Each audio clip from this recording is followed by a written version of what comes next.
వెంకటేష్ గారు ఇక్కడ అసలు ఒకటి అంటే చాలా ఒక క్రేజీ కాంబినేషన్ కోసం ఇండస్ట్రీ కావచ్చు చాలామంది అభిమానులంతా ఎదురు చూస్తున్నారు. మీ 75 ఈవెంట్స్లో చిరంజీవి గారు మీతో కలిసి ఒక సినిమా చేయాలనేది సో ఒకటి వచ్చింది. దానికి సరైన డైరెక్టరు సరైన రైటింగ్ టీం దొరికితే ఆ కాంబినేషన్ అనేది తెర మీద చక్కగా పండుద్దన్నారు.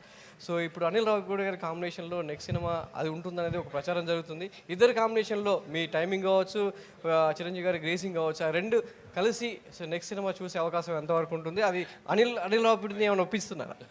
If it is meant to happen it will happen.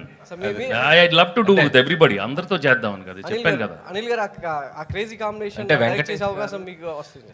Multi star trend start చేసిందే వెంకటేష్ గారు. పవన్ కళ్యాణ్ గారైనా, మహేష్ బాబు గారైనా పెద్ద పెద్ద స్టార్స్ తోటి ఆయన పెద్ద స్టార్ అయ్యింది.